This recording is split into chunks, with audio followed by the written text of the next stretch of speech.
we're joined by a legend of the travelling community. It don't make a difference who you are, what you are. Your father's name has got to be the greatest name in the world. The face says it all. I can look at someone in the eyes, I know this is going to be a good fight. And I give thanks and praise to God. I never lost a fight in my life. I remember seeing Dougie on here. He'd never be man enough for me in my day. Even now, I'm 65, I'd put his head up his daddy's arse. It took two of them. I was 52 years of age. Bang, bang. Drops Johnny. Then you see me going on to give it to Johnny like that. Old Tommy Ryan was 78 years of age. I bought two asses, two donkeys. And I caught one Dougie, one Johnny. When I bury him, I said, I got none of him left. And I'm eating the bottom of his leg. Because then I had him inside me. He took it for granted, didn't he? Dominating the fight. He's the greatest traveller ever will be on the planet for hundreds of years. I said, I knew that was a wig. I knew that was a wig. Someone came to my door one day with a gun. I said, you dirty little sausage. I'm going to take that gun off you. I'm going to ram it up your arse. And he shot me, and he shot me right there in the head. If you can see there, like. That's why I believe God has left me for something. Wait for you to come on my podcast.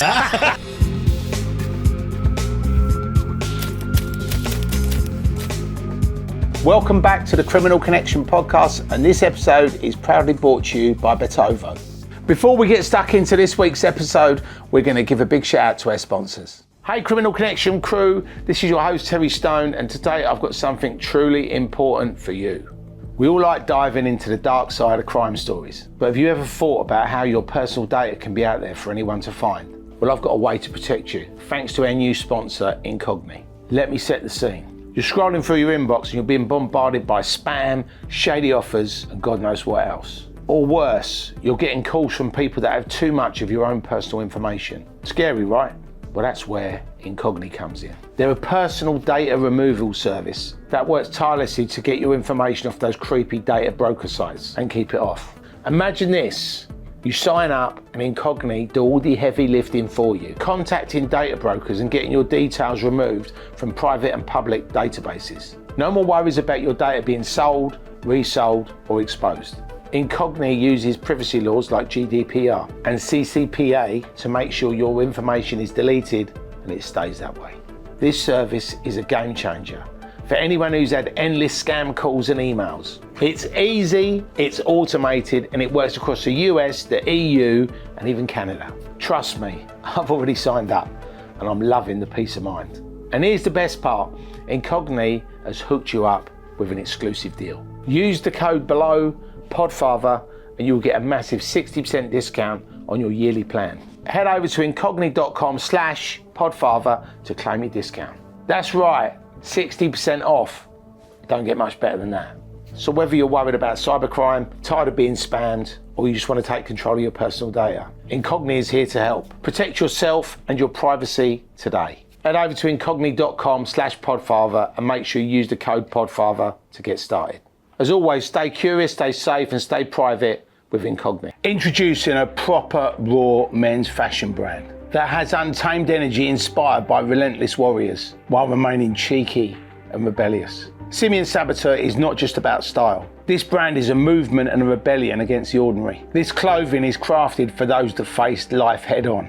Our new collection fuses classic design with modern edge. If you want to express your true warrior identity, strength and boldness, then join our tribe of real modern men. Explore our collection of casual wear, active gear and statement pieces that are as unique as you are. Our new collection is now live, and as a special treat for our Criminal Connection podcast crew, use this fantastic discount code BANANA5 on the checkout for an exclusive 5% discount off your first order. Visit www.simeonsaboteur.com. Check them out in the link below. So if you'd like to find out about any of our fabulous sponsors, make sure you check out the links in the description below.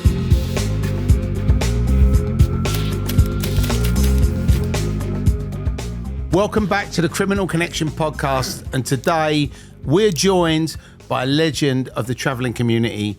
I've worked with him in a movie. He was the only person I know who's called Craig Roll for Sausage, and he is a legend in the traveller community, and he's a reality star, he's an actor, he's a bare knuckle fighter. Please put your hands together for Mr. Paddy Doherty's in the house! Woohoo! Yeah. Really good to see you, mate. Hey, likewise. Thank you so much for coming on. No, thank you for having me.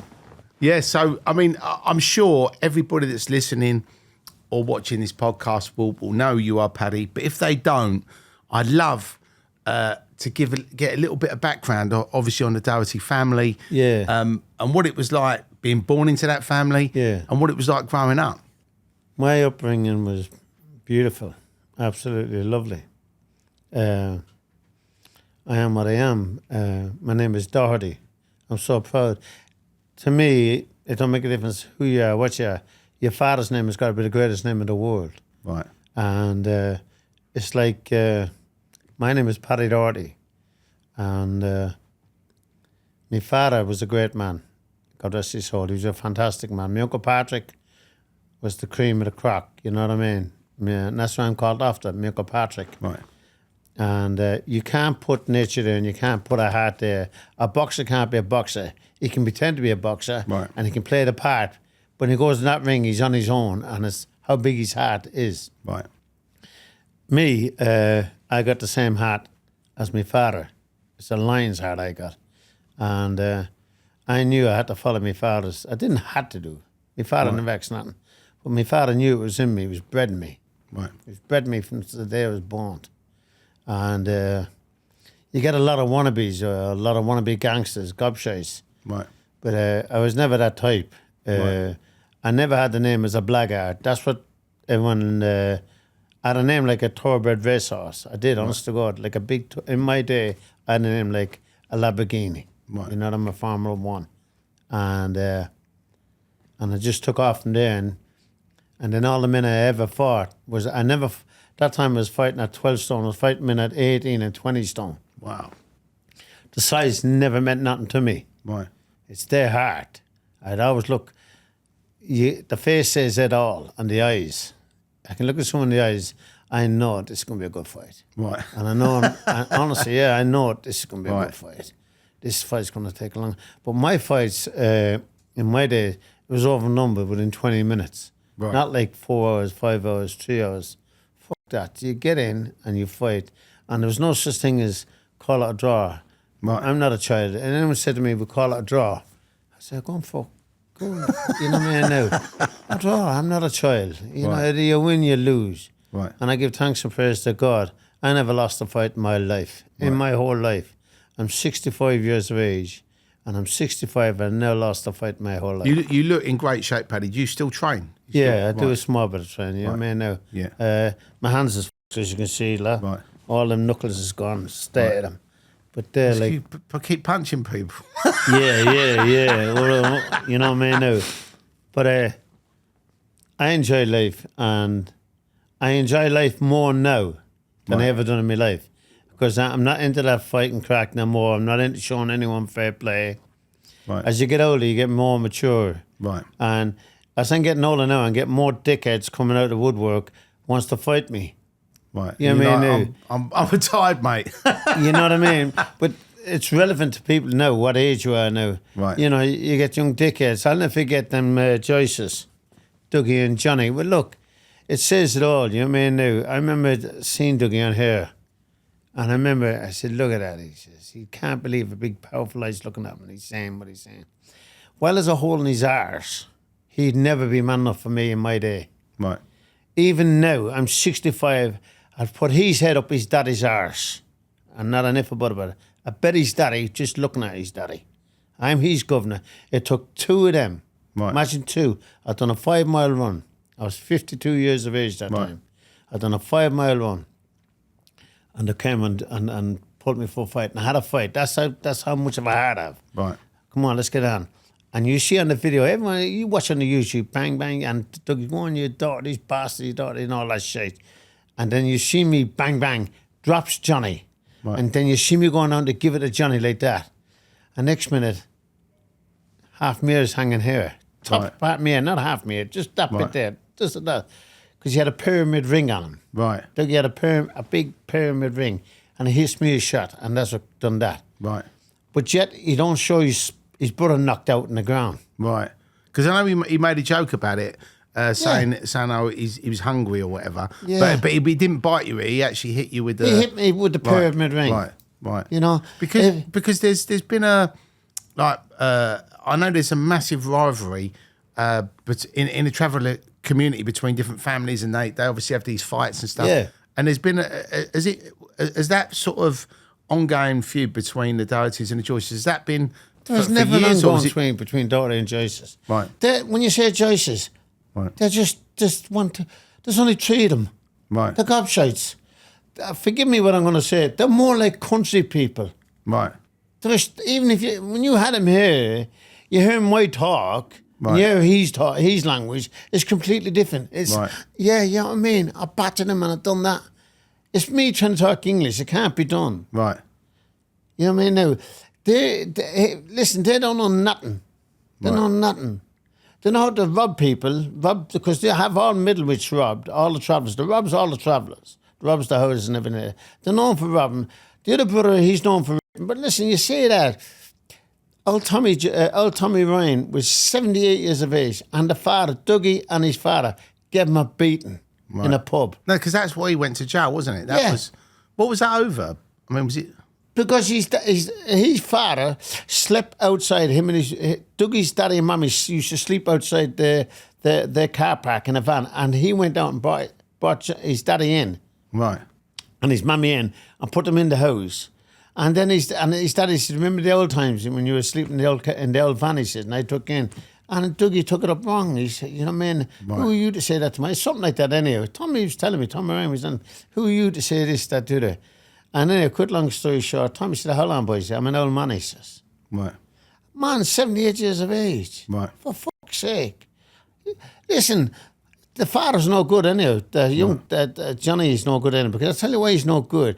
His 2 sons went back and bragged to their mother and their father, who just murdered Paddy Doherty. Don't forget, I'm older than the father.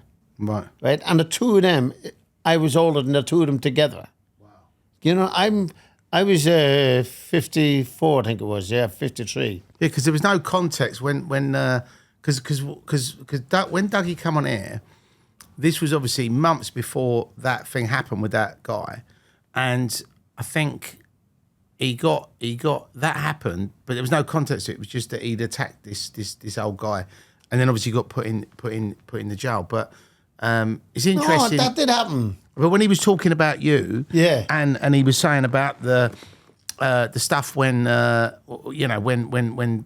you was out running and stuff, but I don't think he said how old you was. I think it sounded like it was. Yeah. I mean, as I said to you when I saw you earlier, when we saw each other on that film, you haven't aged, Paddy. You still look the same. Thank you. So. But listen, honestly, you know, if you seen that video, you would say, "Well, what happened when he fell? The tape stopped.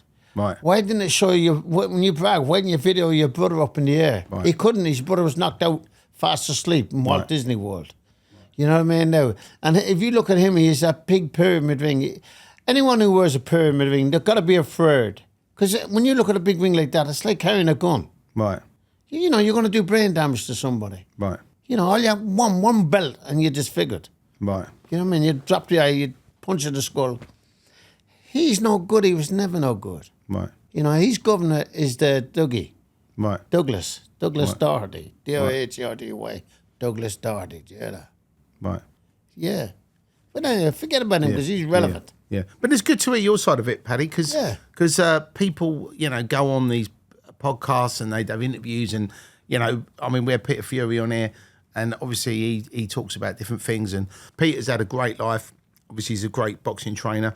But obviously, flipping back to you and obviously before we start talking about your actual fighting stuff, you said obviously it was bred into you.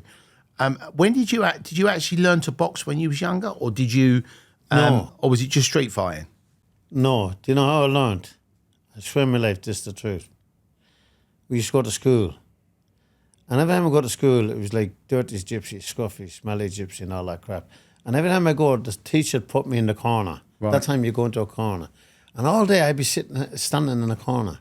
Right. And then it'd be playtime. And then everyone would just bully me. And it was like a way of life because travellers that time were always bullied. You know, you always were like, we need to exterminate. Get rid Do you know of. what the problem is that, and I'm a lot younger than you. I'm 53, but when I grew up in the 70s, and I'm sure in the 60s it was even worse for you. Yeah. But when you're, I think the problem with England was we were ignorant, right? So if you weren't English, That's right. you were like an outcast, and then it was like, oh, you're someone to make fun of, and it didn't matter whether you was black, whether you was Indian, whether you was a traveller, whether you was 100%. Chinese, whatever. You're not one of us. And I'm sure if you went to another country, you'd have the same reaction with them. But the one good thing that I'm very happy about, because I used to box with Les Stevens, Palmer Star. Alfie Best is a great friend. Peter Few's a great friend. So I've always been, since I was 15, I've always been around the travelling community, and I've always been friendly with them, and I've always loved to see them do well. The one thing about gypsies and travellers, they all fucking work hard, right? They all graft, and I love the explosion when there was like, my fat gypsy wedding, my big gypsy. It was big gypsy wedding, wasn't it? Yeah, my fat and then gypsy it was Absolutely Ascot. Then there was other programs. Paddy met Sally, and then you did because that was your one. Then you was on Big Brother. So there was all these great things happening, and I actually thought it was great because it was like celebrating, well, what I've done, it opened the doors really, because everyone looked at travellers like dirt and filth, and then all of a sudden you see these other travellers. I said, look, that's not it. I didn't think they were that clean. I didn't think they were that. And our girls is like clean and fanatics. Right. But I've got my grandchildren now, God bless them. It's your upbringing. It's what I say, what's in you, it's in it. Lovely. I got my grandchildren, never seen Ireland in their life. And they talk Irish the way I am. Right. Never seen Ireland. And you got the other travellers, born, bred in the houses. Right. And they don't recognise. Right. They are travellers, and they're ashamed of what they are. Like them, Dougie Joyce and these, they're ashamed of what what's going on with his big horse's teeth. What are they? You know what I mean? They're jackasses. Right. Matter of fact, honestly, this is the truth. I bought 2 asses, 2 donkeys. Right. And I caught one Dougie and one Johnny. Yeah, I did, and I got them right today. But did you tell him that or not? Yeah, I put that in my biography in my book. Because I think that obviously with this banter between you going backwards and forwards, obviously, is it done in jest, or is it done in because you actually all do sort of hate each other? No, do you know what it says in the Bible? You can never hate anyone. Right. I never hated anyone in my life. Right. Never hated anyone. But he'd give it to you, and then you give it back to him, and then you say. No, he never gave. What he but gives. When I say give it, I mean, Can I just say one thing? I'm going to say it to you now, right? Yeah. If I wasn't Paddy Doherty in Big Brother, or Paddy met Sally, or Danny Doyers, or who'd know him? Right. Who'd know Dougie Joyce? Right. He's never fought nobody. You never see him on a YouTube. Right. Fighting. You see him doing the talk, but he don't do the walk. Anyone can do the talk. Anyone can have a golden tongue. Put me and him down on a street to get a living. Right. I'd get money out of that street one way or the other, because I know how to get the gift. Right. Put him down, he'd go a little bag, £5 weed or something like that, £10 weed. We're 2 different breeding. Right. I'm what I am. What you see is what you get. When did you do Danny Dyer's Deadliest Men? Because that was before. Big Brother. That was was that the first thing that when you was actually on national television, Paddy? Was that? What's it? I don't know. Right. When I had when I went on that Fat Gypsy wedding, when I was on each time, and this is why they talked to me, I was drawing 12 million views a night. That's a lot of people. Yeah, 12 million. But I think I loved it. But as a character, the reason why we thought you'd be great in that Rise of the Foot Soldier movie was because you were funny, and you had the banter, you had the chat, you had the look, and you was game. You know what I mean? And I think when you speak to people, like if you look at Peter Fury, if you look at Alfie Best, they put themselves out there. Tyson Fury, they put themselves out there. You know what I mean? And I actually think that characters are what people want to watch. You know what I mean? And I think with you don't have a filter. So when you do stuff, like you said, you're true. You just say it how it is. In the story. And if people don't like it, well, that's up to them. Yeah. Different strokes for different people. You know what I mean? And if I've done something wrong, I'm the first man, I'll apologise there and then. Right. And I don't care who you are, it takes a real man to apologise. For sure. You know what I mean? For sure. When a man says sorry, you say, "F me, he's got balls." He's degraded himself. He hadn't I actually don't think sorry's a hard word to say. I think if you if you said something about someone and you was wrong, you should actually say to them, listen, I know I said that, but it was wrong and I'm sorry. No, but someone's got the morals and they're gone above themselves. Yeah. There's one thing I was never. Honest to God, I'm not just saying this. I'm not talking about money, so don't think I'm talking about money. I'm not talking. All my life, my name went before me. Right. And I'm not saying I'm a rich man. I'm not saying I'm a poor man. I'm happy with life. You know what I mean? Now. But I could walk to any traveller in the world. Right. And buy cars, buy Rolls Royce with not 1 pence in my pocket. Right. Take it, Paddy. I'll see you when I see you. I've done that not hundreds of times, millions of times. Right. I've done that with the McPhee boys. Right. You know what I mean? Now, all the McPhee boys, look, they haven't got the greatest name in the world. The rough names. You know what I mean? Now, and I can go there, go drinking with them, bang and tail, and no talking about fighting or trouble or this, that, the other. And I can do that with every rough traveller. Right. And that's your name's gone before you. Yeah. What with your children, Paddy? How many have you got? 4. I got 4 boys. Yeah, I had 5. Right. Anyway, Yeah. I've got 4 boys anyway. Right. Okay. But because I know you unfortunately lost one, didn't you? Yeah, Patrick. Was that a car crash? Car crash. Yeah, Right, Yeah, I mean, Patrick, David, and Andrew. Yeah. God bless. Yeah, thank you very much for saying that. I mean, it's. I mean, that must have been tough, Paddy. I mean, I think when you have a family and you have children, they're you're like that, and to actually, but everyone I've ever spoke to who's lost a child, whether they've done a car crash, whether they've had a heart attack, whether they've got cancer, they've all said the same thing. They've all said, as a parent, you can never prepare yourself for losing a child. It's the hardest thing in the world. Well, my woman had Patrick. He was my firstborn, and he was a blackhead. Right. We call it blackhead when you got black hair. Right. They call it blackheads. Right. Oh, mummy, he's a blackhead. I couldn't ask any better. And his eyes was as deep as ink. Right. And he was handsome. Not because everyone's newborn baby's handsome, but he was out of this world. And I put lock, stock, and barrel into him. Right. Everything. I used to get his clothes made, his shoes made. Everything had to be made for him. Right. He was my life, my hero. And I swear my life, when I say he could fight for fun. It just came natural to him. Right. Plus, he was a southpaw. Right. And I said, he's gifted. Everyone hates Southpaws, don't they? Yeah, you mean now. And him and Ricky Hatton had it in the ABAs. Right. And Ricky bet him. Right. Didn't knock him out. Now, he bet him on him a majority. Anyway, but that was that then. And then me and my Patrick, this is the truth, me and my Paz, I bought a new Range Rover that time. Right.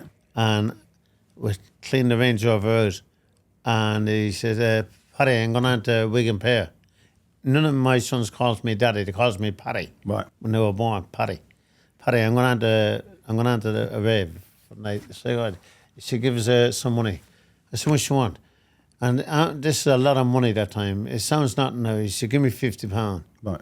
£50 like 500 quid. Yeah, honestly, yeah. So we're going, but this was me golden apple boy there. You know what I mean? He had his own car.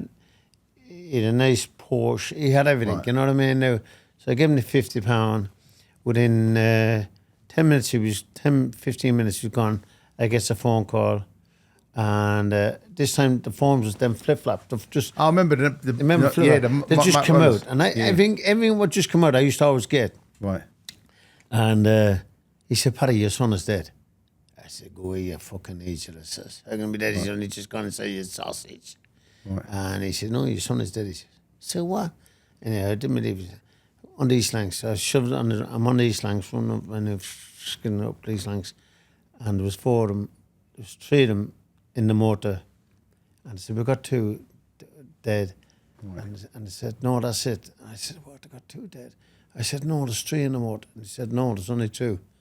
And then within 5 minutes after, I said, oh my God, there's another one under the seat. Oh. That was my son, Patrick. I said, Patrick, fight, son. I said, fight. You've been fighting all your life. Your name is Doherty. Fight your life away. And fight. And honest, this is the truth, this on my life. The policeman pushed me in this police car. And who's in the car with me? The man who'd have run into. Right. Honest to God. And this man, listen, you imagine you'd rip this man's head off, wouldn't you? You feel like it, yeah. You know what I mean? And I seen this man so heartbroken, so devastated. I put my arms around the man. Right. I said, don't worry, son, it wasn't your fault. They came out of nowhere. He said, I don't know what. I was driving the Juggernaut and I went under the Juggernaut. I didn't see it, so I said, don't worry. The same man died about 2 years after of a breakdown on his heart. Couldn't handle it. I mean, that's the other thing. It's the people that do go like that. Yeah. The families are like heartbroken and they feel like their heart's ripped out. But then also the person, if the person in the other car survives, he's also got to carry that around. And, I mean, how would I do? Honest to God, you never believe that, would you? I'll never forget. And he said, he's alive. I'll never forget it. So we're following the ambulance. The ambulance blew out. I was going straight there. And we're all out. And I'm shouting to Patrick, so my Patrick, fight, son. Fight like you've been fighting all your life. Never fight hard. And I quit, long story short. Never how long to come out. And me and my woman's there, and there's a big crowd of travellers there. Hundreds of travellers, actually. It's and then the doctor come out. He's like, who owns the lad with the gold bracelet? What? I said, he's mine. He said, can I see you for a minute? I said, yeah, what is it? He said, we've lost him. I said, how could you lose him? He said, he's in that door. Right. He's in there. No, he said, we've lost him. I told you, you sausage. So he's in that door. I said, how could you lose him? And what it was, I just shut down. I didn't know. Right. I was shocked. And he said, he's gone. I just told you, one minute he's saying you lost him, next time he's gone in that door. I said, he's in that door. He said, your son has died. I'll never forget it. Never forget it. It must have been on. I said, what? Your son is dead. Next minute, my woman's pulling her hair out of herself. I said, can I go into my son while he's warm? I said, let me go into my son while he's warm. Don't let him get cold. Just let me go in while he's warm. Okay. And this is the truth on my life. You might think it's sick. People might see this broadcast and might think that man's a sick patient. But listen to this. I goes in. Patrick's dead. And there's nothing wrong with Patrick's face. His face is lovely. And was on his bed. No, wake up, my Pat, wake up. And I'm looking at her, and she's kissing, and she's doing his hair. And I'm looking from my part, right down. And I see his bone out of his ankle was out, out of his leg, like, you know what I mean? Now, I said, when I bury him, I said, I got none of him left. I said, I'll have none of him. His clothes, everything has been nothing to me. I'll have none of him. So I seen his bone, and you might think this is sick, but it wasn't sick. I seen his bone, I seen the liver underblown. I said, I'm gonna put him inside me. I'm gonna put his blood straight back in me. And I went down, and the doctor was there, but I didn't know the doctor was there. Right. And I'm eating the bottom of his leg. Right. The guts. I'm putting them in my mouth, because then I had him inside me. I know you might say Paddy Doherty is, but listen, everyone copes with things the wrong way. But bottom line is this. He's your son. You're That's his it. dad. You know what I mean? And if that's what you wanted to do to get I knew when I bury him, I'd have none of him in me then. I'd have nothing. He's gone. The thing is, I know a few people who've unfortunately lost children. Yeah. And they've always wanted, whether it's a little bit of hair. Yeah, well, funny enough, I've done that with my wife. Yeah. I got his hair, put a gold lock, and I put it with diamonds all around it. Yeah. Paddy Doherty. Right. And I've done that, and then the doctor says, and then I seen it, when I got up, I looked at the doctor, and the doctor was like, his eyes out of his head, he couldn't believe what he was saying. And he says, you've got to leave just for a minute. And I said, I'm not leaving. And I had blood in my mouth, you know what I mean? You probably find him, Paddy. He probably thought... I'm afraid. He said, even when I talk about it, these Dohertys are weird, they eat each other. Yeah, the cannibals, you know what I mean? So he put us out, and then 10 minutes after, let us back in, but his leg was all bandaged up then. So I knew what it was over then, you know what I mean? The rest is history, but... Did you have people calling? Did you have people? Did people question why you did that, or did people call you a cannibal, or was it? No. Right. Okay. Because I was going to say it's the sort of thing you'd imagine people online would be like, "Oh, why are you doing that?" and poking their noses. Yeah. But no. What people want to think of me? Yeah. That's their opinion. Well, you don't care, do you? It don't affect your life. It's relevant. Yeah. I'm saying it's opened. Right. I put it in my bio, my book. Right. Because your book, Paddy, I haven't actually had the pleasure of reading it, but what was it called? Soft Spots by Hard Knocks, Paddy Doherty. Amazing. So that's, and people still buy that now? Yeah. Amazing. Yeah. Amazing. So, and not just saying it, it's a great book, you know what I mean, now. And there's a film getting made of it, so I'm blessed by God. Who's going to play you in the film? Oh, no, I'd love to know. You'll be sitting there going, he's not got the accent right. Yeah, He's not as good looking as I was when I was a boy. But everything, listen, honest to God, I'm not that I'm a celebrity and all that crap, you know what I mean? Now, I had a name before I came in, Right. but, and people jumps on the bandwagon now. Right. Paddy Doherty. All the cottages keep mentioning, and that's why I never answers back no more now. I suppose in a way, there's an old saying, right? That any publicity is good publicity, Of course right? it is, Because yeah. if Of course it is, people aren't talking about you, then there's a problem. Right? Yeah. Because them sausages, what I mentioned there, Dougie and Johnny, the lollipops, the ducks, they would love this. Right. Because they're gourmets. They wouldn't say, look at this, wait, we can say more back now. They'd love this. Right. A walking stick is a walking stick. It's like putting a 3-story house, but you forgot to put the staircase in. Right. What good is it to you? I lay down. You know what I mean? That's what they are. And when when you was doing your, you said when you was growing up, obviously I know we've sort of moved around a little bit and talked about, your son and stuff, but he was the one that was the fighter. Who? The Paddy who you lost. He was the one who was like you. He was the fighter. Yeah. But when did you actually have your first fight? Was it? I mean, obviously you had like fights at school because people were like, bullying you. But did you actually step in the ring, or was it more like bare knuckle stuff? No, I was in the ring for a long time. Right. So you boxed. Yeah. Right. Okay. Billy Hayes, God rest his soul, learnt me. Right.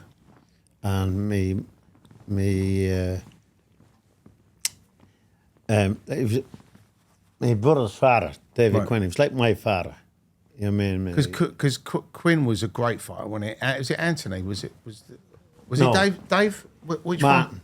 Martin. Right. Okay. My brother Martin was a fantastic fighter. And we learnt, and then it was good. And then I used to love the sparring, Right. even though I used to get beatings. But I loved it. And then come that age, I don't need that now. I've learnt everything, and I want to do what I want to do. And then all of a sudden, I was in Epsom races, Epsom Downs.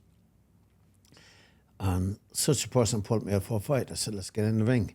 The ring is like a toss ring for gambling. Right. Toss ring. And I jump in. And then I gave him a severe bait. Right. Severe bait.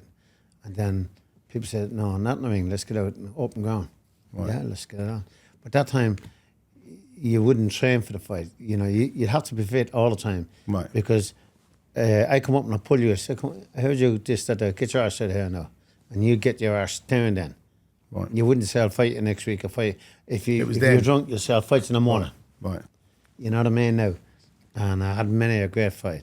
Many a bad face. Right. Many a bad face. And that was all bare knuckle stuff. All bare knuckle, yeah. And I mean, with the bare knuckle fighting, then I know they've got now the BB, that's the BKFC in it. The bare knuckle that's right. fighting. Yeah. And I know it's become like acceptable, and they've now got sort of rules and regulations around it.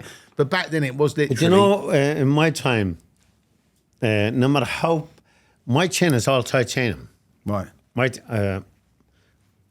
In a grade, I can give to say, they're all my own teeth. Every Right. teeth there is my own teeth, yeah. Right. I never lost a tooth. Right. Me 2 jaws been broke. Right. My chin is all titanium, Right. yeah. My nose been over here. Yeah. I've been in the hospital badly smashed up. And my woman said, I said, woman, and I never can give to say I get best. Right. And my face has been bad. I'd sooner die. And yet, a referee is not allowed to say, Paddy, your face is bad. No. Right. It's got to be, I'm bet or you bet. You know what I mean? And I never lost the fight. Never. Right. I can put my hand in my heart. I never said to a man in my life, you're a better man. I'd never live with myself. How many fights do you think you had, Paddy? Do you keep track of how many? Was it? You never do because you... It's got to be more than 100, though, Oh, right? God, yeah. Right. Go away a long way before that. Right. But you are what you are. Right. And I'll never forget it. 2 days before this, I was fighting a doorman. Right. And he cracked my jaw. Right. And my jaw was a mess. I was talking through the side of my mouth, but I didn't know my jaw was crack. Right. Because every time my mouth would go. Right. And then in the pub, and a certain travelling chap says, I want to fight you, Paddy Doherty. Right. So what? I want to fight you. So, why do you want to get it on? Usually it's there and then. He said, I want to fight you in the morning. He said, fair enough. And I quit, long story short. I was drinking, I was drunk. I fight you in the morning. He said, you're drunk now. He said, fair enough. So it goes back to me, a woman. I said, woman, he said, you're not going to believe this. Such a fella wants to fight me in the morning. I said, my jaw's broke. I know the jaw's badly broke. Paddy, don't go out. I said, I've got to go out. I'll never forget it. He came to me home next morning, knocked the door. He said, are you coming, Paddy? I said, yeah, come on, let's go. And we went up, like me and you, having a proper talk, right. Yeah? And the two of us got out, pulled up at this place. No one, but it's just the two of us. Right. And it was as good as fight. And listen to this, I swear on my life. He hits me a hook. Right. And I knew... It wasn't the same side, was it? Just the other side. Right. He hit me a hook. And I knew before I hit the ground, I knew I dropped, but I knew before I hit the ground, so my jaws is gone. I knew my two jaws. Right. I knew my two jaws was completely gone. On my life, just the truth. And he said, you all right? He says, oh, so I'm all right. Not a problem. I said, let me get up. He said, not a problem. He says, and he let me get up. Yeah. Because that was the rules that time. You hit the ground, no one ever give you a beating on the ground. Right. No one ever give you a beating on the ground. So as soon as you go down... Yeah, stop. stand back, let him get up. Right. I gets up, and bang, bang, and next minute, bing, bing, bing, bing, bing, I splits his eye like a tomato. And bang, and he goes down. I said, get up. I said, get up. Don't worry, sir, I'm getting up, he says. I'm going to kill you, he says. Not a problem. I'm going to kill you. Not a problem, so let's get up. Next minute, bing, bing, bing, bing. He dropped me again, and I dropped him. And we're fighting, say, good 15 minutes, but we never looked at each other. I mean, we're like pinball machine. Ding, ding, ding, like It that. sounds like a Rocky movie. I swear my baby's life. There was never a Rocky movie in the world like it. Right. It was, It's better than Rocky. It was the greatest for the...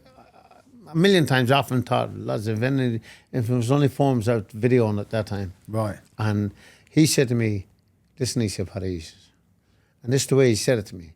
Well, there's a hole in your arse, he says. Right. I'll never give in, he says. Right. And he said, you're prepared to die, he says. I'm never going to give in, and you're prepared to die, he says. Look at my face, look at your face, he says. Let's call it a day, he says. And don't give to say you bet me, because you never bet me, and I'll never give to say I bet you, because I never bet you. So that'll do. Right. And we became best of mates. That's a great story. And I swear in my life, no one there, just me and him. No fair play, no nothing. Right. That's how much we admired each other. But and in my life, I'm not ashamed to say, I'm saying this on broadcast. Right. I left there, I went straight to the hospital. I said to my woman, bring me to the hospital now, my face is a mess. I went straight to the hospital, wasn't 10 seconds in the hospital, ended up being, your jaws is badly smashed up. And I went in, and they operated and fixed me. Right. My eye sockets and all that shit. And we came out, and we're still now Right. the best of mates. Right. Amazing. Isn't that funny, isn't it? He broke my two jaws. Yeah, someone would be ashamed to say that, but I'm not. I mean, I'll be honest with you, Paddy. What strikes me about you is you got a big heart, and it's like if somebody half kills you and you half kill them, you can shake hands and go and have a pint with them afterwards. It's like no big deal, you know. It's right, there's not many people it should like be that, way. But now it's gangs and swords, knives, this, that, the other, and petrol bombs and smashing you. The biggest hillbillies crack in the whole world is breaking people's things up. What do you want to smash on? If you worked all your life, that glass is yours. I haven't got the right to take that off and smash it. Right. That's your glass. Right. You know what I mean? Now, my way has gone out with the black and white tellies now. Right. That was the real way. You're really, I suppose, one of the. It is sad because, you know, you look at the world right now and like a lot of the things you said about knife crime, about the respect, you know, a lot of it. Respect's gone out the way. No, travelling shops now would bait an old man. Well, you've seen it there, you know what I mean? Right. And so, one time, you respect old people. Yeah. It's gone out the window now. Well, money's changed everyone. There was two things that my nan used to say to me. She said, look at people's shoes. Yeah. Right? If they've got nice shoes on, they're decent people. and you can always tell a man if he actually opens a door for a lady, respects the elders, gets his get up, let the older people sit down. And yeah, most of the young kids wouldn't give a fuck about it now. Well, then the funny you said it. I get the tube here now. I seen this young lady and she's struggling with the bag. You know what I mean? I said, hey, lady, let me carry that for you. She, that was in the tube station today. Right. I said, let me carry. Oh, it's very kind of you. I said, no. It's how you've been brought up. Paddy, I thought you was going to say someone got up and said, "You want to sit down?" And you were like, "Fuck off." But it's how you've been brought up. Like you've been brought up that way. Yeah. You know, your mummy couldn't have put in the words. You got to have respect. Respect. You haven't got that. You got nothing. You know what I mean? Now, you know, I always. My mother and my father always said, "I have respect for the oldest. Never, even when they're right or wrong, they're right. Right. Because they're old people. You got to give them that advantage." Yeah. No, it's not. You know what I mean? No. I think the problem is, especially for me when I was growing up, when my parents told me stuff, I always was like, "Oh, but I don't fucking," you know, you don't ever want to listen to the advice, do you? But you know they're right, aren't they? And then you come like them parents. Yeah. You know, I remember Peter and he's bandaging. I'm at Huey's fight, right. And Peter is bandaging his son up. You know what I mean? Now, and his son, and the son is asking the daddy for every little question. Daddy, what about this? What about? I said, look at that. There's respect. See, Peter's old school like me. Yeah, he's proper Peter. You know what I mean? Now he's a man's man. Yeah. I'm not just saying it because me and Peter go back donkey shit all my life since young boys. And Peter and I seen him talking to his young boy, and I'm sit here like you sat there, and to me that was the most handsomest thing. See, daddy is daddy. Yeah, daddy's right. Yeah, you know what I mean? Now maybe in the pub he could be wrong, but then when he's doing it now, how lucky is Huey though to have Peter Fury as your dad? I mean, you know, he's been through the life. Yeah, he's obviously trained Tyson up to have. Of course, world champion, and I mean, you know, he's so well respected. You know, he's and I met him, funnily enough, through Alfie Best. We was at a Christmas party, and he was there, and we had a really good laugh. And then the following year, Huey was in Marbella with a couple of fellas, and he come to one of our Rise of the Foot Soldier premieres. So we all like connected. Yeah. I was like, I met your dad, blah blah blah. And then I see Peter again, and then we become like good friends. Peter's the same man. He's great. Drunk or sober. Right. Very, very drinks. Right. He likes a glass of red, though. We all like a glass of red. Tell me who don't. But I mean, honest to God, he's a lovely, lovely man. Many times I went out with lovely man. And you wouldn't believe it, now his son is a big giant of a man. Like he's big, isn't he? He's like a gorilla, isn't he? I mean, now. And he's nice as everywhere as his daddy. Yeah. And his other son. They've all been brought up the exact same culture. Yeah. You know what I mean? Now, and Tyson's the exact same way as well. You know what I mean? Now, what you see on that, that's boxing talk and all that crap, but a gentleman. Yeah. Not just saying about it, but he is a gentleman. I want to say a huge thanks to our sponsors, Fragrance du Bois. Now, for those of you that don't know about Fragrance du Bois, where have you been? It is one of the leading luxury fragrances, only available in Harrods, Selfridges and Neiman Marcus in New York. They've got so many different fragrances for men, for women. All of the fragrances are unisex, so make sure you get involved and sample the delights of Fragrance du Bois. For all the Criminal Connection podcast crew, we've got a special discount for you. 10% off. All you need to do when you click on the link below and choose your luxury fragrance is to put in CCPOD10 for the 10% discount. And that Usyk and Fury fight, the last one, what did you think of that? Truth. He took it for granted, didn't he? Right. He thought he had nothing to do. And he was not dominating the fight. Right. Then all of a sudden this punch came out of nowhere. And he drove him from one corner to the other corner. You know what I mean? Now, he was lucky. Right. He was lucky. And what do you think happens? Because obviously they're having a rematch in December, right? So do you think he's gonna avenge his loss, or do you think it's gonna be the same result? My honest opinion, I think your man's gonna go for the kill. Yeah, I said that. Your man's gonna go for the kill, because I tell you why.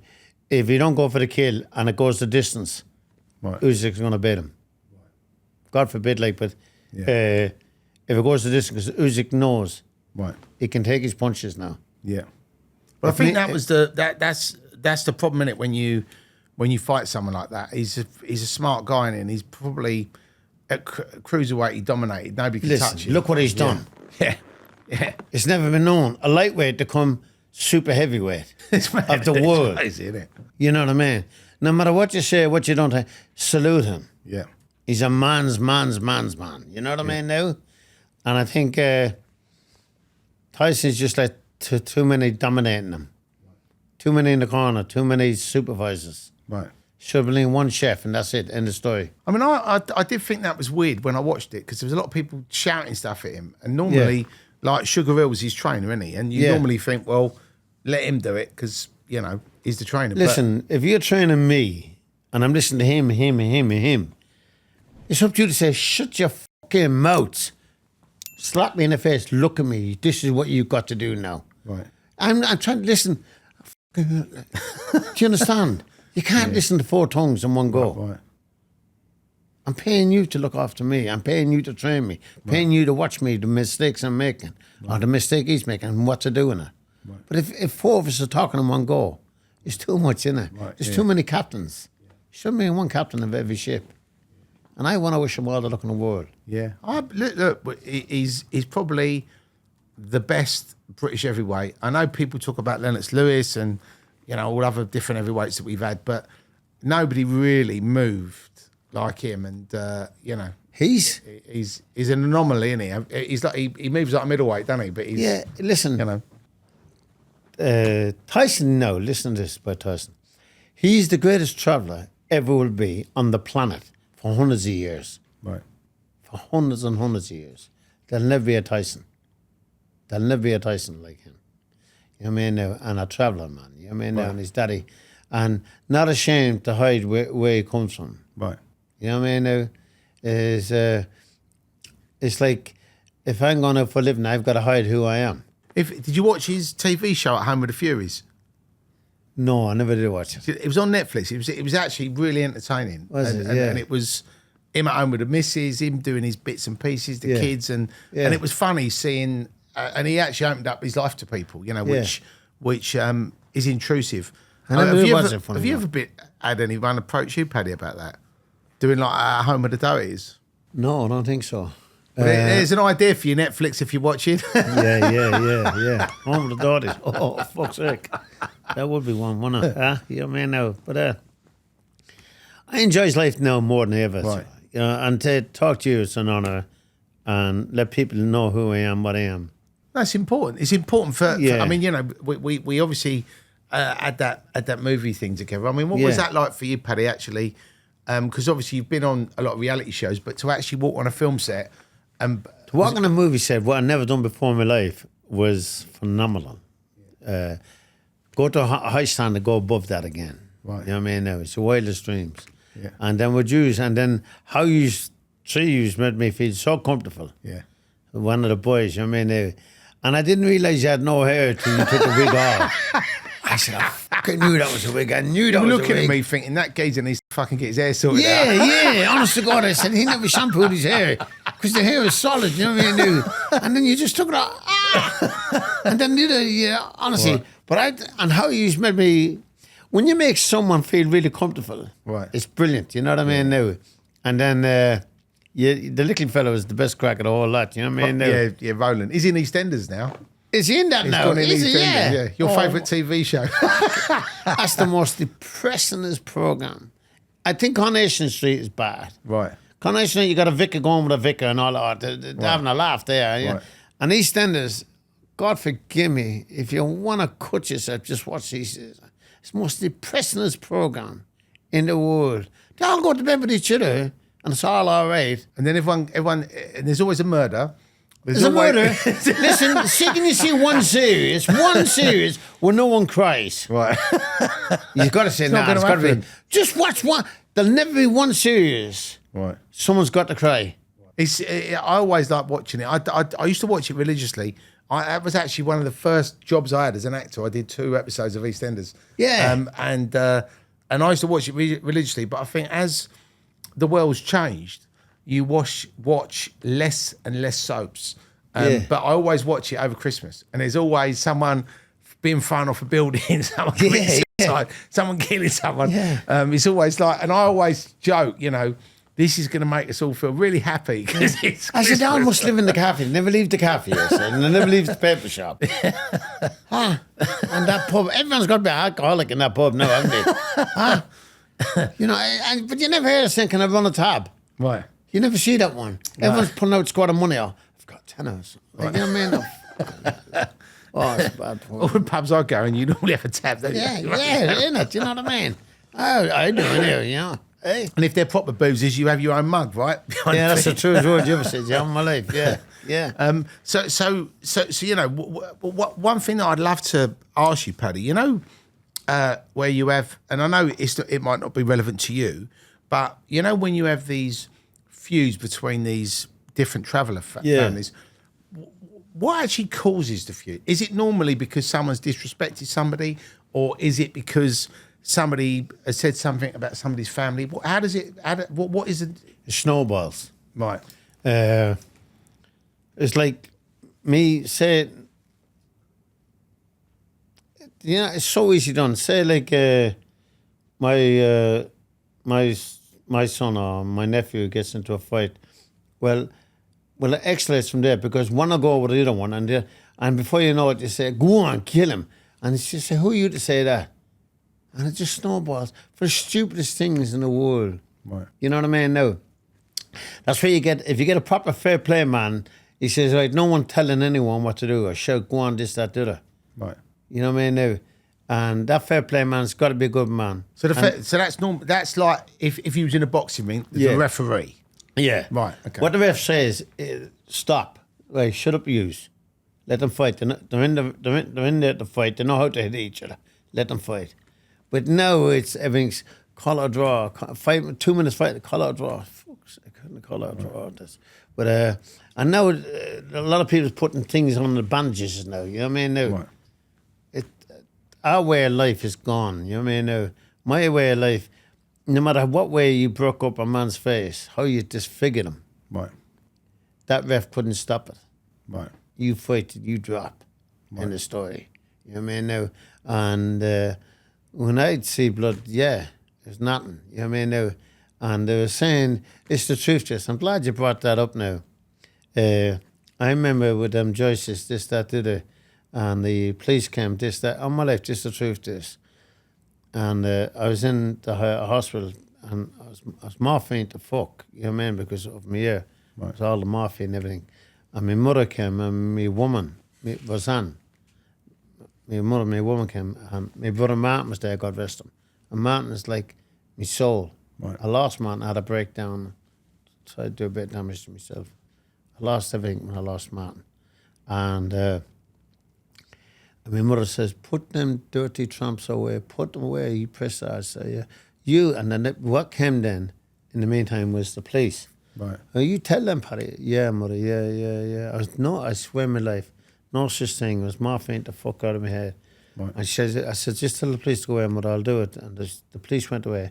She said, you swear? I said, I will. And I don't remember, my brother Martin could tell me all this. Right. I said, and it says, she said, curse your son. And I swore my Patrick. I said, as true as my pal, I'll tell the police. And that's the truth. That's the first time to ever mention the police now. Right. Anyway, and so now, a couple of days after I'm at the hospital and the police comes, I said, it was just this, that, the other. And I honestly, it's the truth. So Martin said, oh, Paddy, I need to see you. I said, what's wrong? He said, you cursed Patrick. I said, I didn't, Martin. He said, you did. He says, you cursed your son, he says. And the very words said that Martin said, Martin, I'm going to ask you something. I said, will you tell me what would I do? Because Martin was my soul. Martin was everything. Not no one else. Tell him everything, Paddy, he says. They mean killing you, he says. They didn't mean have no mercy on you, he said. They mean killing you. 5 mile run, he says. They mean killing you. Went down that ground, he said, they mean killing you, he says. I said, okay then. And that was it then. And I went to the court then. I said, look, let him out for all I care. I said, I don't give a fuck what you do. Let him out. I'm not really bothered. I'll see him one day. But say, but you know what happened? What the judges never says. When it happened to me, they went underground. They went on with somewhere that no one could find them. Right. My family was 6, 7 weeks looking for them, and we couldn't find them. And we knew it was one of their own hid them. Right. Because they kept into hiding. And then I went into Big Brother, and I won Big Brother. And all the publicity, and they said, oh, look at this, we're going to be recognised now. Because they think you're what they call imitating gangsters. Right. I want to be a gangster, but I can't be a gangster. You know, one of them ones. And I've done it anyway. And I said, let them out for all I care. I said, I don't give a fuck what you do. This is in the dock. Right. I said, well, as a whole in his arse side, never bait me. I said, none of them breed bait me. I said, none of them. But it was what it was, wasn't it? You know what I mean? No. And when you won Big Brother, Yeah. what was that like? Because when you went into it, did you just go into it for a laugh, or did you actually go into it thinking, I'm going to... No, I swear in my life, you're going to laugh at this. This is, you do reality TV. I said, yes, I'm thinking it's like Fat Chip's wedding. I said, oh, yeah, no problem, yeah. And we'll give you such and much. I said, yeah, no problem. I said, lovely. The minute I'm in, I'm going to be out within 2 days. Right. So you thought you were just going to be in and out. I'm going to be getting voted out. I'm a traveller. Don't forget, I seen the signs at one time. No dogs, no blacks, no gypsies. So all that was in my head and all that. So I said, who's going, you know what I mean now? And I went into Big Brother, and there's a woman I talked to. She's a lovely woman called Sally Burko, the speaker's wife. I didn't know who the speaker was. Sally was. Yeah. But I loved her accent, real posh. I love the accent like that. Cockney, but like proper like class voice. Anyway, and another about a game plan. I swear, this is my right hand to God. Sorry, God, for bringing your name in vain. I didn't know what a game plan was. Right. You just was yourself. I didn't know, yeah. I didn't know. I was just genuine myself. And went in, and I thought, first week I'm out now, you know what I mean? And then nomination came and all that crap. And that came, and I still didn't have no idea. And, but I won't tell you a lie. And then Sally said to me out of the blue, she said, Paddy, she said, no, my wife said to me, told you a lie. Sally said later on. I got a phone call because it was my wife's birthday or something like that it was. Right. I get a phone call. My Paddy, don't change, she says. Right. Don't change, my Paddy, she says. Don't change. Be the way you are. Everyone is mad about you. And my woman never told a lie in her life. And she's everything to me in my life. You know? So I knew what she was saying. Yeah. You know what I mean? Just keep nice, Paddy, the way you are. I started and I was annoyed. And that was it. And then I heard my granddaughter Margaret saying, love you, granddaddy. I started crying, all that crap. And then I went out, and then me and Sally Burko was talking.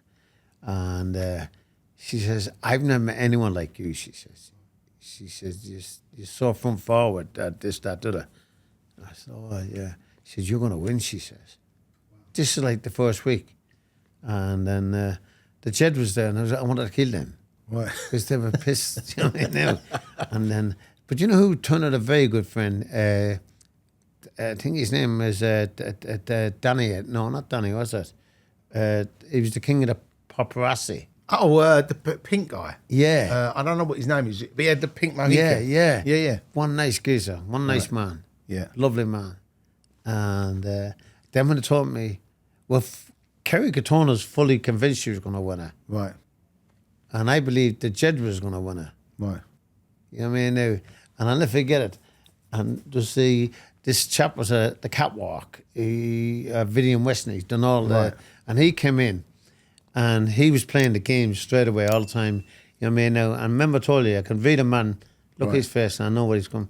And I'll never forget it. And then he's picking up fans. And then he said to me on the deck chair, if you YouTube it, you'll see it.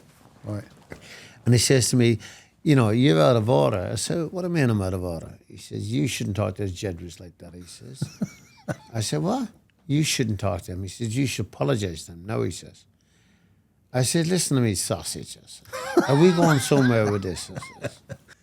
Honestly, this is the truth. I just love it. When you say sausage, it always makes me think of Rise of Foot. Yeah.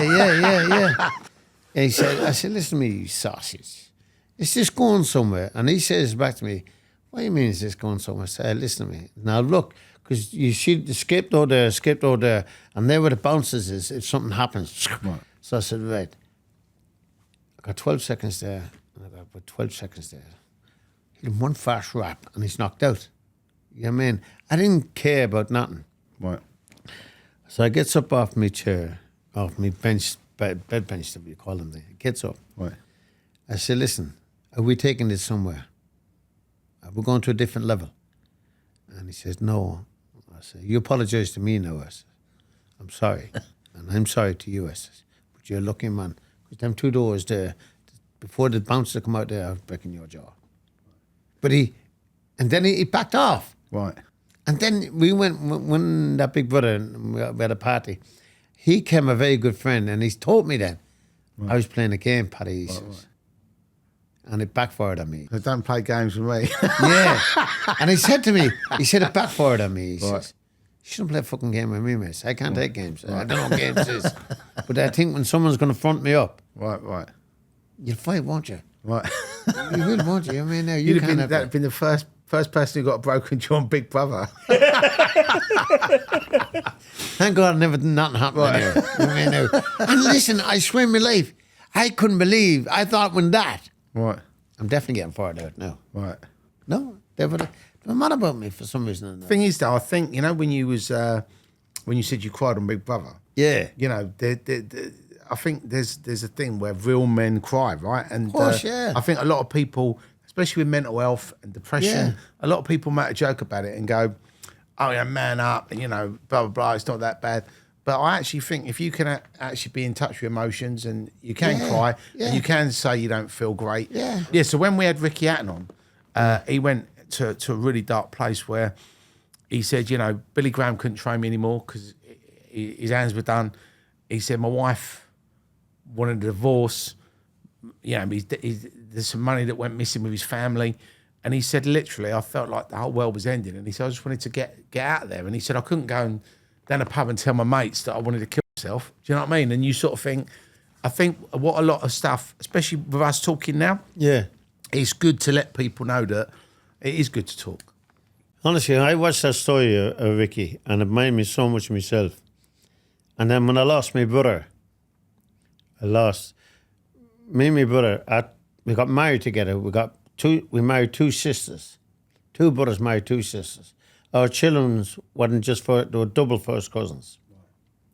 My oldest boy, his oldest boy, got killed together, died together. Wow. They got buried together. And we done it. And then when I went to London, he went to London. When I came back, he came back. And then he left Manchester.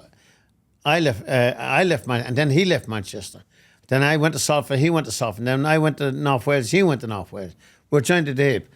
And then he got cancer, God speed it. And this is the truth from my life. And he got cancer, and he said, oh, Paddy, I'm done. I said, no, man, you're not. I said, and my mother has got dementia, and may God forgive me, and may God have mercy on my soul. And Martin knew how much we owe my mother. I said, Martin, if God takes up my mother, she's had a life, I says. And Paddy, I want that, he says. I want that, ask God. I said, yeah. And then our Martin died, and I couldn't cope. Right. And I took that much, I should be ashamed of myself, and saying it on this, you know what I mean? So if you're in a dark place, though, Paddy, you're in a dark place. I'm telling people, there's someone fear. I overdosed. I overdosed, not drunk. And What was you were you drinking and no, I don't take drugs. right? You were just drinking. I was drinking, but I overdosed a load of tablets. Right. And I asked God, I said, have mercy on me soul, God, when you take me. I said, I can't live without Martin. It's not selfish, that's the way you are. You're forgetting about your wife and your children, your grandchildren, you know what I mean? No. But, and then I woke up, I think I woke up 2 days after. Yeah, 2 days after. And I couldn't believe it. I said, fuck's sake, I'm awake. I'm not dead. And I was tormented. And then I done it again. And then I knew, and it didn't happen the second time.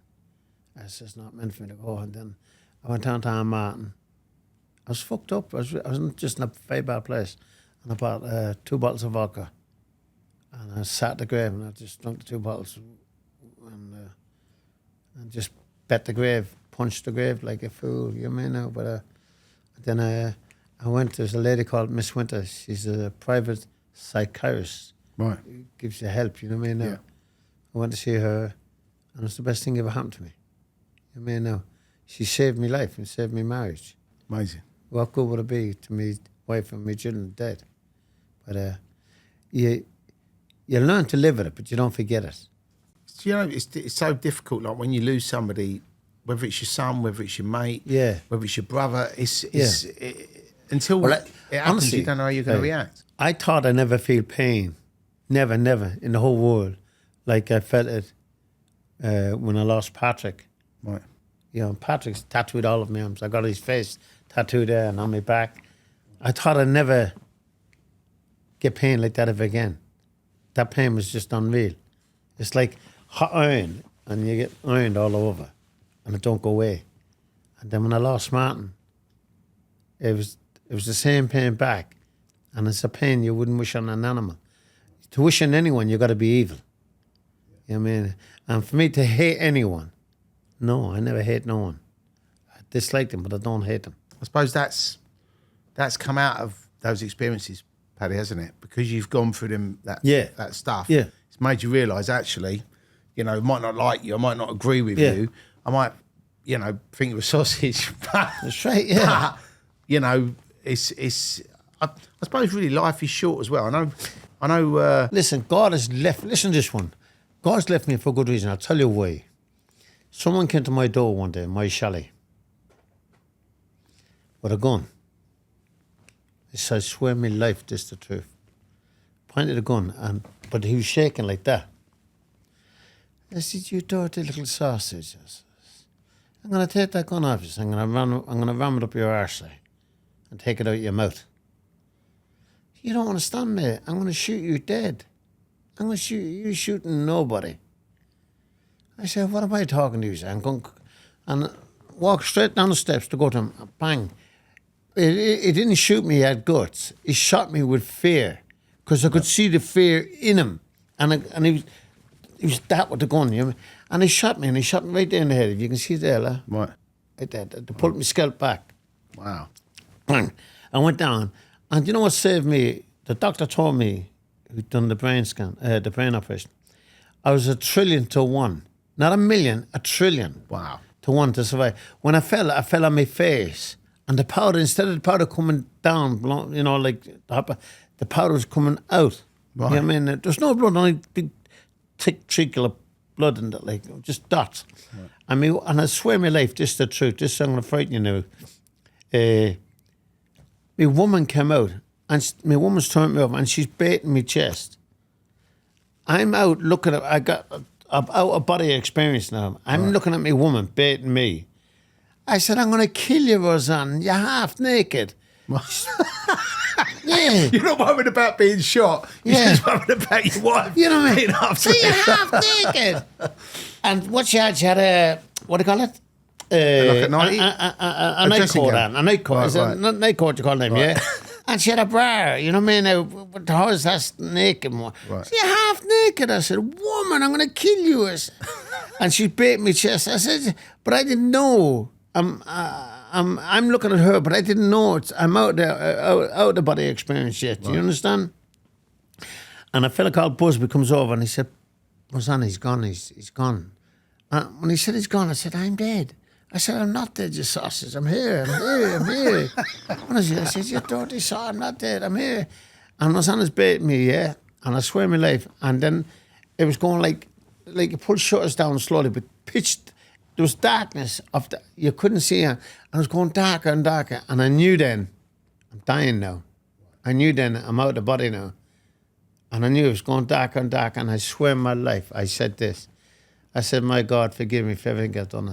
Just have mercy on my soul when I come in front of you. I'm sorry, God, for everything I ever done to everybody else. And then next minute, I'm in the ambulance. I didn't know. Whoosh! They came in and power yokes. Right. And I woke up in the ambulance. Wow. And then the part there, I went straight, what do you call it? The theatre. Right. And they've done that. And then... Was there a bullet in your head or...? The bullet was in the head, in there. If you see, I've got a hole there, see it? Right, wow. And it goes they right managed there. to get it out? Yeah. And I goes down and straight to theatre. This was after now. Right. I'm in the intensive care. And what they done, they pulled my scalp back. Your scalp is like elastic. They Right. cut it there and they pulled it back and took all the powder and took the bullet out of my head. Yeah, when the bullet went in, and he was telling me, he said, "You're a trillion to one, Paddy. He said, we can't believe you've no brain damage." But they told me in years, which is right, I lose a lot of memory now. Right. You know what I mean? Now, if I get excited in the head, I'll stutter. Right. And I'll forget things. So now, cut long story short, next minute, I said, "Doctor, there's a hand on my head. There's a hand on my head, doctor." I said, "There's a hand on my head." And he said, "No," he says. Listen, this is creepy.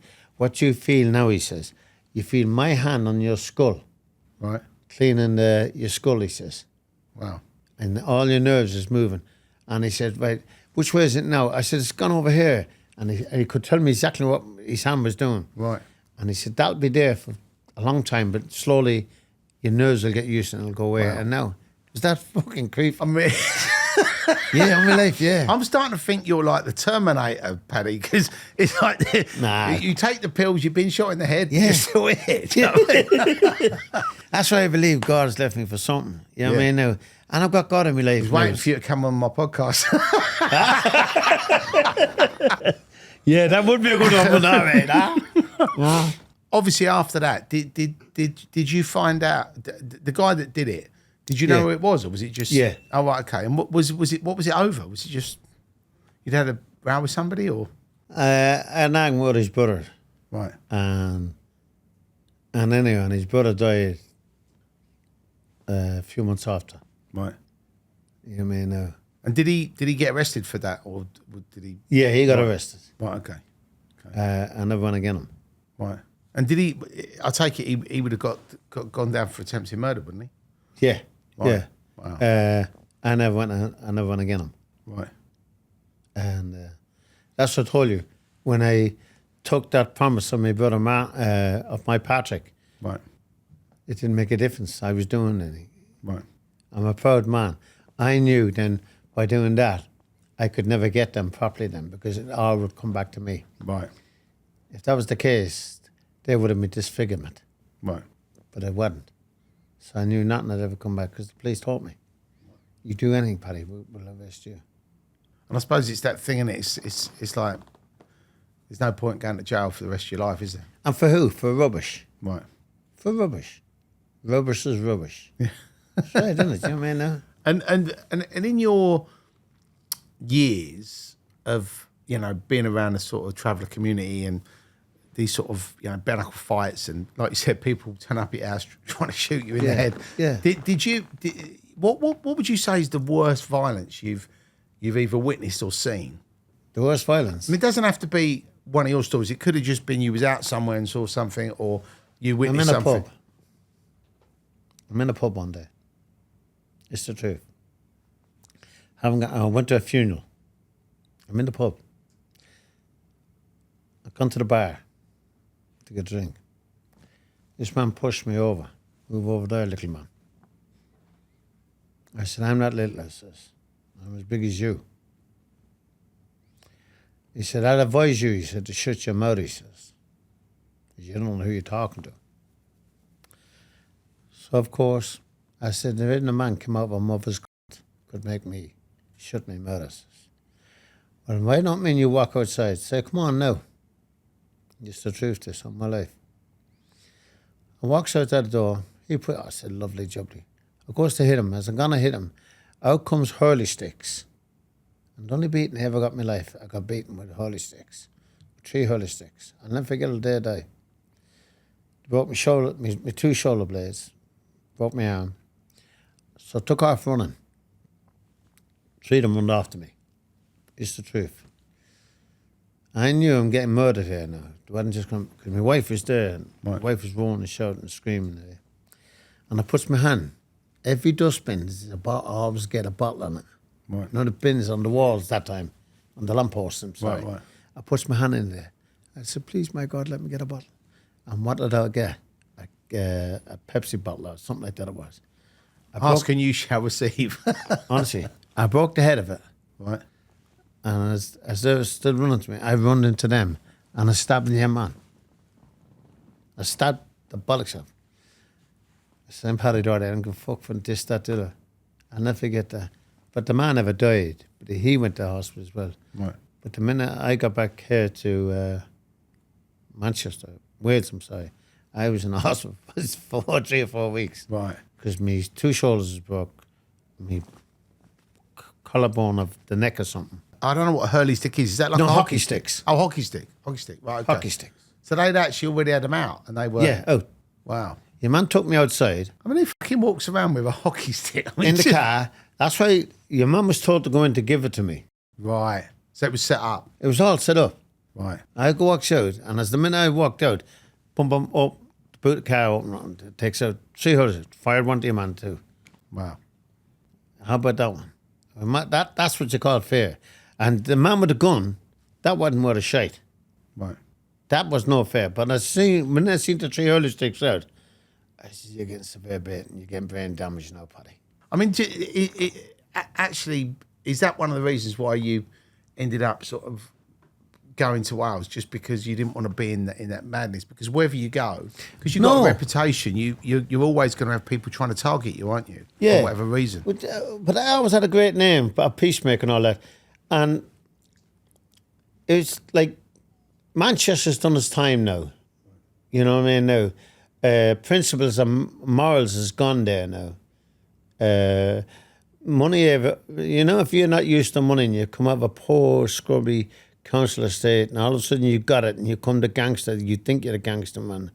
Well, you're a big time bully, and that's what a lot of people is there. You know what I mean now? Right. And designer gear and all that crap. You know what I mean now? And you're going around, and everything you got is on higher purchase. Right. And you think you're a man. I said, you know what? This is all false. Everything is false. No more than you can go to any party you want to, and there's hundreds of women there and all that crap. Everything's false, and I want to be with you just because of your name. Right. You got steak. What do you want a McDonald's for? You know what I mean? You can get a McDonald's any corner, and you can dress a McDonald's up. It's a McDonald's. No matter how you look, it's a fucking McDonald's. That's it. You know what I mean? Now, steak, you don't need this. You don't dress steak up. Steak is that's the bees. And I suppose for you, like you said, you've got your children, you've got your grandchildren, you've got your wife, you've got your family, and I've got the lottery. Yeah, you don't. You want to enjoy life now. I enjoy life now more than I've ever enjoyed my life. Right. I do, honestly. I'm happy with my life. I got a fantastic name when we'll go off for travel. Everyone, you know what I mean. I don't have to have nothing in my pocket. Right. Because I can ask anyone. Right. And it's not like, it's a bit embarrassing. No, because they know who you are and what you are. Right. You know what I mean? It's like if you came to my place now and I know you over this, well, my woman would make you the same dinner she'd make me, she'd make you. And your bed would be just what my bed is. Right. You know what I mean now? It's how we've been brought up. That's like I'm coming to Wales for some steak. Yeah. Come and get a lemon as well for flavour. But the one thing that I wanted to ask you, Pat, is a lot of people that'll be watching this, especially anybody from the travel or the gypsy community. Yeah. Have you got a message for them? Because there'd be younger people watching this, and obviously because you've been through the life. Yeah. And you've been through the good and bad. Yeah. What advice would you give if someone said to you, Uncle Paddy, I'm thinking of doing this or I'm thinking of doing that? What advice would you give me? Look, honestly, and I don't mean to be Jack the Lad with anybody, but if anyone's bad thoughts in the head and you can put this mask on and you pretend you're great and this, that, or let someone know you're wearing a mask. Tell someone. And if you don't want to tell one of your families, don't tell anyone. Tell a good friend, because once you let it out, it's like a load took off you. It is, honest to God. When you talk to a total stranger, you'll tell the stranger more than what you tell your own. Right. But you've got to talk to someone. You know what I mean now? And just have elegance in you. Like anyone out there, help them. Help them. Don't be cheeky. Don't have an attitude. Don't show off. Because you know what? Tomorrow's belongs to nobody. It's nobody. Live for the day. Enjoy your life while you got it. And if you're young, respect your father and mother. There's no one. My main daddy is one and only. I lost my father. I got my mother. She's my life. And I've done bad things to me with trying to take my life, this, that, the other. But there's always someone, no matter who you are, what you are, there's someone worse than you. That is true. Yeah, no matter who you are, what you are, always remember that there's someone a million times worse than you. And you say, but Paddy, if I had the money, I could put it. Well, if you had the money and you could put it right, it means it's not a problem. Right. Do you know what I mean? Yeah. If you had the money, you can put it. Well, it means it's not a problem. When money can't fix a thing, Right. you got a problem. Right. And the only thing what money can't do is save life. Right. If you got terminal cancer, all the money in the world is not good to you. Right. Live for the day. Yeah. Yeah, man. That's good advice. Yeah, thank you very much. Live. You know, because there's always someone better, always someone worse. And I think a lot of people worry about the future or worry about the past, but you've got to live in the now. You've got to just go, you know what? Whatever's happened. Listen, don't hold bitterness in. When you hold bitterness in, it grows. It's like an incest. Right. It grows more, and you get more hatred. And then you say, well, I've done that. What did I hate that person for? Don't hate anyone. It's a waste of energy, isn't it? Yeah. It's a waste of your time for hating someone. So Right. they're beating you without knowing it. Right. You know what I mean? No, I let no one in my head. Right. Knowing it. The only person I love with all my heart and soul from God is my woman, my children, my great-grandchildren. Amazing. And all belong to my name. I love my name. And if you looking now towards the future, what have you got planned, Paddy? Are you going to do another book? Are you going to be in another film? Are you going to do a movie? What are you going to do? Well, funny enough, I got 2 books out now, Hard Knocks, Soft Spots, and the real Paddy Doherty. Right. And they're doing well. Brilliant. And I hope you buy it anyhow. Yeah. So Well, if you haven't read it, make sure you buy them. make sure you do, yeah. You don't want please. Paddy coming around your house. Yes, correct. As you say, be a cannibal, isn't it? Yeah. Yeah, Paddy the Cannibal Doherty. You don't want him knocking on your door because he's partial to a bit of leg. Yeah, you know what I mean? No, thank you very much for having me here. Yeah. No, Paddy, honestly, mate, it's so good to have you on the Yeah, show. great stuff. Thank you so much for coming on. Thanks for sharing your stories. Thank you. Thank you. And I wish you all the best for the future. Thank you very much. And I'm looking forward to the movie. Yeah. And seeing who's going to be playing Paddy. Yeah, I'd love to know. Yeah. But thank you so much for coming on, Thank Paddy. you. God bless you. Thank you very much. Thanks so much for tuning into the Criminal Connection podcast. Paddy Doherty, what an amazing guest. What great stories. If you haven't read his 2 books, make sure you get on Amazon and order them now because you don't want him sending the boys round. Make sure you tune in next week. We've got another fabulous guest. And in the meantime, like, subscribe, and tell all your friends about us. And we will see you on the other side.